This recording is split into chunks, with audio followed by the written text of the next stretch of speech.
The Texas Longhorns are one of the biggest brands in all college football, and many years ago, they had a legendary quarterback that went by the name of Colt McCoy. Even if you're not a Texas fan, you've heard of McCoy. He was one of the best quarterbacks in all college football. I can't speak for you, but at least for me, every single time I think of Texas football, I think of McCoy. Now we got the transfer portal and whatnot, and sometimes when you hear a player's name, like for example, Quinn Ewers, you also got to throw in there, he played at Ohio State, so some people may remember him for committing and signing there. But McCoy was the good old-fashioned commit and sign with Texas, went there and played all 4 years. In his collegiate career, he had over 13, let me repeat that number, 13,000 passing yards and 112 touchdowns to be exact. He was amazing, but we already know this. So why am I making this video, you may ask? Great question, my friend. I'll answer it.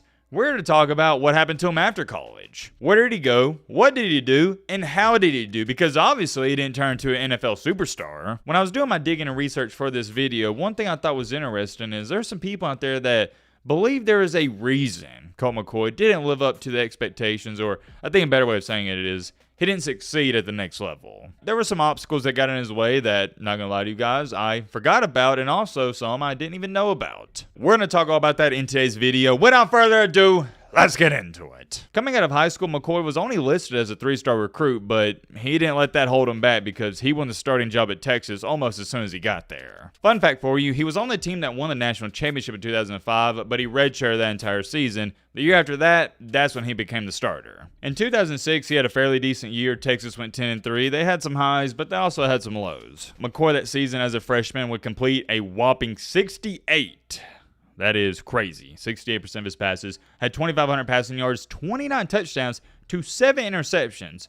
As a freshman, those are insane numbers. In 2007, there was a lot of expectations for Texas, but they were somewhat underwhelming. They lost 3 games in the regular season and finished yet again 10-3. McCoy had what I'm going to label as a sophomore slump. We see this from time to time where a player regresses after that stellar first season. Completion percentage dropped 3%, passing yards increased to 3,300, had 22 touchdowns, so those went down, and also interceptions went way up. 22 touchdowns to 18 interceptions. Not what you like to see. That is a bad ratio. I think it's more than safe to say McCoy, he wasn't pleased with his performance, and in the offseason, he put in a ton of work, and it paid off. In 2008, for me to tell you he balled out, that might be understating it. By the way, Texas would have been competing for the championship this year if it wasn't for Michael Crabtree. If you know, you know. Texas had one devastating loss against the Red Raiders, won every single game, went 12-1. McCoy, like I said, was phenomenal. In 13 games played, he completed 77, rounding up 77% of his passes, had nearly 4,000 passing yards. This is back in 2008. These are ridiculous numbers.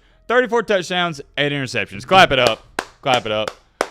That is a heck of a stat line for 2025. And he put up those numbers, dare I say, back in the good old days. Heading into his senior and last year, which would be 2009, Texas had one goal only. National championship. They already felt like, dang, we let one get away in 2008. We can't let this one get away. With McCoy being a senior, they were primed and poised to win one. Unlike the 2008 season, Texas would not slip up. They almost lost to an Indomitian Sioux in Nebraska. If you remember that, you remember. I'm not going to get into that too much. That was also a very controversial game, but I digress. They are undefeated heading to the national championship against Alabama.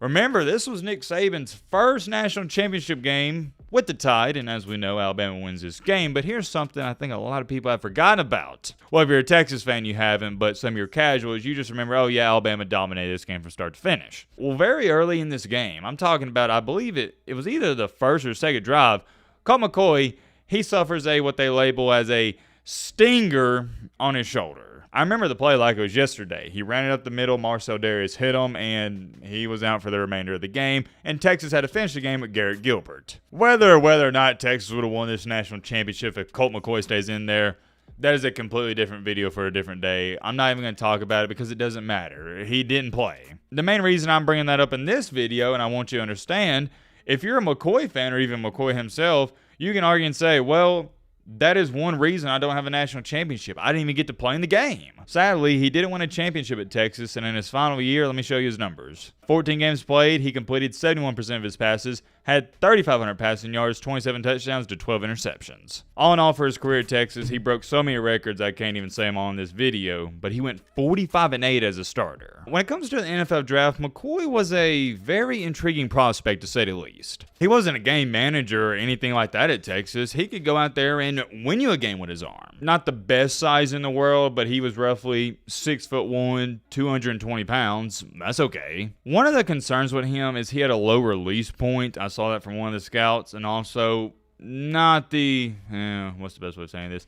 He didn't have a lot of velocity on his balls. When you take that into account, combine it with the pinched nerve injury, he wound up falling all the way down to the 3rd round with the 85th overall pick by, unfortunately for McCoy, the Cleveland Browns. Ah, yes, the good old Cleveland Browns. You probably know what I'm about to say next.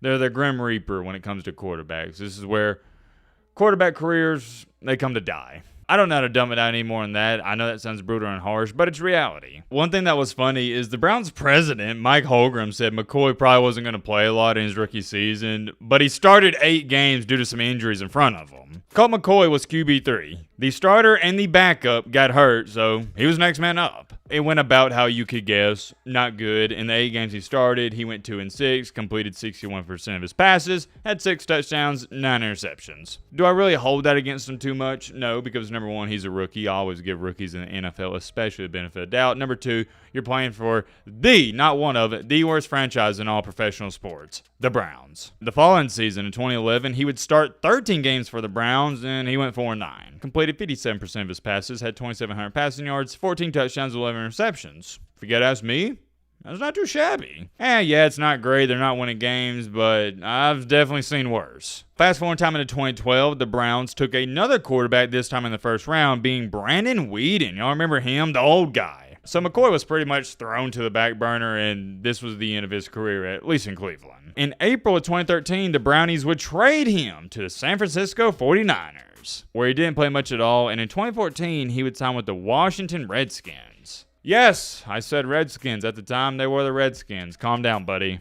And he was with the Redskins for a good while, and he was mainly the backup, and a good backup at that. Started a couple games here and there due to some injuries and whatnot, all the way from 2014 up until 2019. Fast forward time into 2020, he would then sign with the New York Giants, where he appeared in 4 games but started in 2. The following year in 2021, he would sign with the Arizona Cardinals. Started a couple games for them, not bad, went 2-1 as a starter and put up decent numbers. Completed 75% of his passes, I get it, not a large sample size, but still, that's good. 3 touchdowns, 1 INT. The next season, 2022, carbon copy paste, started a couple games here and there. Remember, Kyler Murray tore his ACL in the 2022 season. So it appeared to seem that McCoy was going to be the starting quarterback. Unfortunately for McCoy, he suffered another concussion. I know I said another, a little foreshadowing. We'll touch on that in just a second. Against the Denver Broncos. Heading into 2023, I guess the Cardinals weren't too happy with him, and they released him, and that surprised some people. To me, it was like, I kind of get it. He's dealing with the concussion problems, and he was also coming off a minor elbow surgery. In 2023 and 2024, he was working out with some teams, but he didn't sign a contract with any of them. But here's the thing. I don't blame teams for not signing him because he was still rehabbing from that elbow injury. And I think McCoy was like, you know what? I had a good stint of being mainly a bridge quarterback and backup quarterback in the NFL. And in August of 2024, he officially announced his retirement from the NFL. After his retirement, he also announced that he was going to be joining NBC Sports as an analyst for college football. So that's great. To go on top of that, he also posts a bunch of videos on Instagram, and he's been hosting some camps, which is great for the youth. But yeah, his main thing right now is he's an analyst, and I'm sure you're going to see him on your TV screen this year. Before we end off this video, here's one thing I want to touch on. Take a look at this post. How did Colt McCoy go from winning a lot in college to dropping in the draft and relegated to backup duty? And that is a fantastic question. This person responded, he was drafted to the worst possible version of the Browns. Terrible roster, terrible coaching, no one to help him develop. He didn't get solid coaching until he got to Washington when McVay was the OC there. Y'all know how I feel about it. I've said it for years and years on the channel. I'm going to continue to say it. In the NBA and NFL, not just like main reason, but a big reason a player winds up being successful, especially at the quarterback position, is what team they go to. If you go to a good franchise like the Golden State Warriors, the Miami Heat, who are great at developing players, you have a better chance of having a, what we'll label as, successful career. In this case, an example, if you go to one of the better franchises in the NFL, what's one of the best ones? No, I don't know. We'll say the 49ers, since we said the Golden State Warriors. If you go there, you got a better chance of succeeding than if you go to the Browns. Let me ask you a question. Does a quarterback have a better chance of succeeding in Kansas City with Andy Reid or with the Browns currently? you know the answer. So it's the same thing here. And look, I'm not saying if McCoy would have got drafted to Kansas City with Andy Reid, he'd be doing what Patrick Mahomes is doing, but I'm saying he would have been put into a better position, if that makes sense. He was put into a position to fail. It's as simple as that. And it's vice versa. I'm not saying if Patrick Mahomes would have went to the Browns, he wouldn't have won a Super Bowl, or he wouldn't be one of the greatest quarterbacks of all time, but it would have been harder. Here's another thing we got to talk about and mention. Take a look at this comment. I thought it was great. Colt had an extremely unfortunate injury look after a pretty stellar college career. His last game as a Longhorn in the national championship, which we talked about, McCoy got the worst shoulder stinger of all time, and it clearly affected his throwing power and motion in the pros. Then, as a second-year quarterback on the Browns, he took a brutal helmet-to-helmet hit from James Harrison that likely gave him a serious concussion in the days before that sort of thing was closely evaluated and caused for medical personnel to pull players from the game. That is what I was talking about a few minutes ago when I said he got another concussion when he was with the Cardinals. This is, I think, his first one in the NFL. So when you look at everything as a whole, not a great arm,